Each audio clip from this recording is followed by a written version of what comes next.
ಉಡಾಯಿಸೋ ಖಾರ ಬಣ್ಣ ರುಚಿಯನ್ನು ನೀಡುತ್ತದೆ. ಮೆಣಸಿನ ಪುಡಿ ಚಿಂದಿ ಉಡಾಯಿಸೋ ಖಾರ ಬಣ್ಣ ರುಚಿ. RCB ವಿಜಯೋತ್ಸವವನ್ನು ಸಂಭ್ರಮಿಸಕ್ಕೆ ಹೋದಂಥವರು ಸಾವಿನ ಮನೆ ಸೇರಿದಂತಹ ಮಹಾ ದುರಂತ ನಡೆದು ಹೋಗಿದೆ. ಬಟ್ ಅಲ್ಲಿದ್ದಂಥವ್ರಿಗೆ ನಿಜಕ್ಕೂ ಕೂಡ ಅದನ್ನು ಅರಗಿಸ್ಕೊಳ್ಳೋಕ್ಕಾಗ್ತಿರಲಿಲ್ಲ, ನೋಡೋಕ್ಕೂ ಕೂಡ ಕಷ್ಟ ಆಗಿತ್ತು. ಕೆಲವು ಘಟನೆಗಳನ್ನು ಕೇಳ್ತಾ ಇದ್ದರೆ ಮೈ ಜೂಮ್ ಅನ್ನತ್ತೆ. ಅದರಲ್ಲೂ ವಿಶೇಷವಾಗಿ ಚಂದನ್ ಶೆಟ್ಟಿ ಅವರು. ಸೊ ಅಂದರೆ ಸಹಜವಾಗಿ ಸೆಲೆಬ್ರಿಟಿ ಲೈಫ್ನ ಅವರು ಕೂಡ ನೋಡಿದರೆ, ಬಟ್ ಅಲ್ಲಿ ಯಾವ ರೀತಿ ಸನ್ನಿವೇಶವನ್ನು ಫೇಸ್ ಮಾಡಿದರು, ಅವರ ಕಣ್ಮುಂದೆನೇ ಇಬ್ಬರ ಪ್ರಾಣ ಹೋಗಿದ್ದಂಥ ಸನ್ನಿವೇಶ, ಜೊತೆಗೆ ಕಾಲು ಮುರ್ಕೊಂಡಂಥ ಸನ್ನಿವೇಶಗಳನ್ನೆಲ್ಲವನ್ನೂ ಕೂಡ ನೋಡಿದ್ದಾರೆ. ಅವ್ರನ್ನೇ ಮಾತಾಡ್ಸೋಣ. ಚಂದನ್, ಸಹಜವಾಗಿ ನೀವು ಸೆಲೆಬ್ರಿಟಿ, ಸಾಕಷ್ಟು ಜನದಟ್ಟಣೆ ಸನ್ನಿವೇಶಗಳನ್ನು ನೋಡಿರ್ತೀರಿ, ಸೇರುವಂಥದ್ದು ನೋಡಿರ್ತೀರಿ.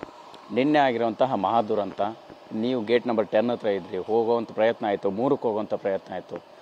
ಹೇಗಿತ್ತು ಆ ಸನ್ನಿವೇಶ? ಎಷ್ಟೊತ್ತಿಗೆ ನೀವು ಸ್ಟೇಡಿಯಂ ತಲುಪಿದ್ರಿ ಎಕ್ಸಾಕ್ಟ್ ಅಂತ? ನಾನು ಸ್ಟೇಡಿಯಂ ತಲುಪೋಷ್ಟೊಳಗೆ 4:15 ಆಗೋಗಿತ್ತು. ನಾನು ನನ್ನ ಗಾಡಿನ JC ರೋಡ್ ಹತ್ರ ಪಾರ್ಕ್ ಮಾಡಿ ನಡ್ಕೊಂಡು ಬಂದೆ. ಬಿಕಾಸ್ ನನ್ನ ಫ್ಯಾನ್ಸ್ ಆ್ಯಸ್ ಅ ಫ್ಯಾನ್ ಆಗಿ ನಾನು ಹೋಗಿದ್ದಿದ್ದು. RCB ಕಟ್ಟ ಅಭಿಮಾನಿ. ಸೊ ಒಬ್ಬ ಫ್ಯಾನ್ ಆಗಿ ಫ್ಯಾನ್ಸ್ಗಳ ಜೊತೆ ನಾನು ಹೋಗಿದ್ದು. ಸೊ ನಂಗೆ ಭಾಳ ಖುಷಿ ಇತ್ತು ಆ್ಯಕ್ಚುಲಿ. ಹೋಗೋ ಸಂದರ್ಭ ಭಾಳ ಎಂಜಾಯ್ ಮಾಡಿಕೊಂಡು RCB ಘೋಷಣೆಗಳನ್ನ ಕೂತ್ಕೊಂಡು ಫ್ಯಾನ್ಸ್ಗಳ ಜೊತೆ ಹೋದೆ. ಹೋಗೋವ್ರಿಗೂ ತುಂಬ ಖುಷಿಯಾಗಿದೆ. ಚಿನ್ನಸ್ವಾಮಿ ಸ್ಟೇಡಿಯಂ ರೀಚ್ ಆದೆ. ಅಲ್ಲಿ ನೋಡೋದು ಗೇಟ್ ನಂಬರ್ 3ಗೆ ನನಗೆ ಬರೋಕ್ಕೆ ಹೇಳಿದರು, ಪಾಸಸ್ ಇತ್ತು. ನಾನು ಗೇಟ್ ನಂಬರ್ 3 ಒಳಗಡೆ ಹೋಗೋಣ, ಬಟ್ ನೀವು ಅಲ್ಲೇ ಇದ್ರಿ ಅಂತ ನೀವು ಹೇಳಿದ್ರಿ. ಹೇಗಿತ್ತಂದರೆ ಆ ಪರಿಸ್ಥಿತಿ, ಗೇಟ್ ನಂಬರ್ 3 ಇನ್ನೂ ಒಂದು 500 ಮೀಟ್ರ್ ದೂರದಲ್ಲಿದೆ, ಬಟ್ ಅಷ್ಟು ಜನ ಸೇರ್ಕೊಂಡಿದ್ದಾರೆ. ಇವ್ರು ನಾಟ್ ಅದ್ರ ಸಾಧ್ಯನೇ ಇಲ್ಲ ಸರ್. ಗೇಟ್ ನಂಬರ್ 3 ಗೇಟ್ಗೆ ಹೋಗೋಕ್ಕೆ ಸಾಧ್ಯ ಇಲ್ಲ. ಸೊ ಆ ರೀತಿಯಾದ ಪರಿಸ್ಥಿತಿ. ನನ್ನ ನೋಡಿ ಎಲ್ಲ ಜನ they are very excited. Chandan Shetty ಬಂದರು ಅಂತ ಅಂದ್ಬಿಟ್ಟು ಎಲ್ಲ they wanted to take selfie. ಅಲ್ಲೇ ಒಂದು ಜನಗಳ ಗುಂಪಾಯಿತು.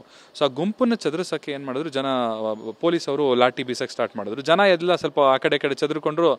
ಒಂದು ಲಾಠಿ ಏಟ್ ನಾನು ಕೂಡ ತಿಂದಿದ್ದೀನಿ.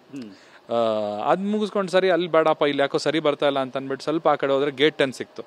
ಸೊ ಗೇಟ್ 10 ಹತ್ರ ಹೋದರೆ ಲಿಟ್ರಲಿ ನನ್ನ ಎದುರುಗಡೆ ಒಬ್ಬ ಮೃತ ವ್ಯಕ್ತಿನ ನನ್ನ ಎದುರುಗಡೆ ತೊಗೊಂಡು ನನಗೆ ಶಾಕ್ ಆಗೋಯ್ತು, ಇದು ಏನಾಗ್ತಿದೆ ಇಲ್ಲಿ ಅಂತ.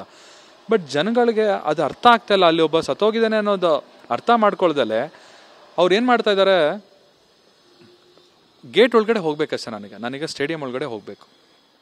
ಎಲ್ಲರಿಗೂ ಒಂದೇ ತಲೆಯಲ್ಲಿ ನಾನು ಸ್ಟೇಡಿಯಂ ಒಳಗಡೆ ಹೋಗಬೇಕು. ಅವ್ರ ಪಕ್ಕದಲ್ಲಿ ಒಬ್ಬ ಪ್ರಾಣ ಹೋಗ್ತಿದ್ರು, ಅವ್ರು ಕೇರ್ ಮಾಡ್ತಾ ಇಲ್ಲ. They want to go inside stadium. Because 18 ವರ್ಷಗಳ ಕಾದಿದಂಥ ದಿನ ಇವತ್ತು ಬಂದಿದೆ. ಆ ಎಕ್ಸೈಟ್ಮೆಂಟ್ ನಾನು ಇವತ್ತವರೆಗೂ ನೋಡಿಲ್ಲ. 18 ವರ್ಷಗಳ ಕಾಲ ಕಾದಾಗ ಈ ರೀತಿ ಇರುತ್ತೆ ಒಂದು ಎಕ್ಸೈಟ್ಮೆಂಟ್ ಅನ್ನೋದು ನಾವು ನಿನ್ನೆ ಎಲ್ಲ ಕಣ್ಣಾರೆ ಎಲ್ಲರೂ ಪ್ರತ್ಯಕ್ಷವಾಗಿ ಕರ್ನಾಟಕ ಜನತೆ ನೋಡಿದ್ದಾರೆ. ಸೊ ಇಲ್ಲಿ ನಾನು ಹೇಳಕ್ಕೆ ಇಷ್ಟಪಡೋದೇನು ಅಂತ ಹೇಳಿದ್ರೆ, ಇಷ್ಟು ಅರ್ಜೆನ್ಸಿಲಿ ಮಾಡುವಂಥ ಅವಶ್ಯಕತೆ ಏನಿತ್ತು? ಅದಾದಮೇಲೆ ಅಲ್ಲಿ ಅಷ್ಟು ಜನ, ಲಕ್ಷಾಂತರ ಜನ ಸ್ಟೇಡಿಯಂ ಒಳಗಡೆ ಹೋಗಬೇಕು ಅಂತಾಗ ಅವ್ರು ಹೋಗಲಿಕ್ಕೆ ಒಂದು ವ್ಯವಸ್ಥೆ ಮಾಡ್ಬೋದಿತ್ತು. ಸ್ವಲ್ಪ ಟೈಮ್ ತೊಗೊಂಡು ಅವರು ಗೇಟ್ ಒಳಗಡೆ ಹೋಗಬೇಕು ಅಂತ ಹೇಳಿದ್ರೆ ಯಾವತ್ತೂ ಗುಂಪಲ್ಲಿ ಕಳಿಸ್ಬಾರ್ದು. ಅವ್ರಿಗೆ ಒಂದು ಸುಸಜ್ಜಿತವಾದಂಥ ವ್ಯವಸ್ಥೆ ಮಾಡಬೇಕು. ನೀವು ಒಂದು ಬ್ಯಾರಿಕೇಡ್ನ ವ್ಯವಸ್ಥೆ ಮಾಡಿಬಿಟ್ಟು, ಸೊ ನೀವು ಹಿಂಗೆ ಹೋಗಿ ಈ ಥರ, ಇವಾಗ ಫಾರ್ ಎಕ್ಸಾಂಪಲ್ ನಾವಿವಾಗ ತಿರುಪತಿ ಇಲ್ಲ ಅಂತ ಹೇಳಿದ್ರೆ ಧರ್ಮಸ್ಥಳ, ಇದು ದೊಡ್ಡ ದೊಡ್ಡ ದೇವಸ್ಥಾನಗಳಿಗೆ ಹೋದಾಗ ಅಲ್ಲಿ ಜನಗಳು ಬೀಡ್ ಬಂದಾಗ ಅವ್ರು ಏನು ಮಾಡ್ತಾರೆ, ಅವ್ರಿಗೆ ಹೋಗೋಕ್ಕೆ ಒಂದು ವ್ಯವಸ್ಥೆ ಮಾಡಿ ದೇವ್ರ ದರ್ಶನ ಮಾಡ್ಸೋಕ್ಕೆ ಅವಕಾಶ ಮಾಡಿಕೊಡ್ತಾರೆ. ಇಲ್ಲೂ ದೇವ್ರ ದರ್ಶನನೇ ಮಾಡೋಕ್ಕೆ ಬಂದಿದ್ದಾರೆ ಜನಗಳು. RCB ಒಂದು ದೇವಸ್ಥಾನ RCB ಚಿನ್ನಸ್ವಾಮಿ ಸ್ಟೇಡಿಯಂ ಒಂದು ದೇವಸ್ಥಾನ ಅನ್ನೋದಾದರೆ, ಅಲ್ಲಿ ಬಂದಿರೋ ಪ್ಲೇಯರ್ಸ್ಗಳು ದೇವ್ರುಗಳಾಗಿದ್ದರೆ ಅವ್ರನ್ನ ನೋಡಬೇಕು ಅನ್ನೋ ಒಂದು ಕಾತುರದಿಂದ ಒಳಗಡೆ ಬಂದಿರ್ತಾರೆ. ಸೊ ಅವ್ರಿಗೆ ಸರಿಯಾದಂಥ ಒಂದು ವ್ಯವಸ್ಥೆ ಆಗಿದ್ದಿದ್ರೆ ಖಂಡಿತವಾಗ್ಲೂ ಆ ನುಗ್ಲು ಆಗ್ತಾ ಇರಲಿಲ್ಲ, ಅಷ್ಟು ಜನ ಸಾಯ್ತಿರಲಿಲ್ಲ ಅನ್ನೋದು ನನ್ನ ಒಂದು ಮಾತು.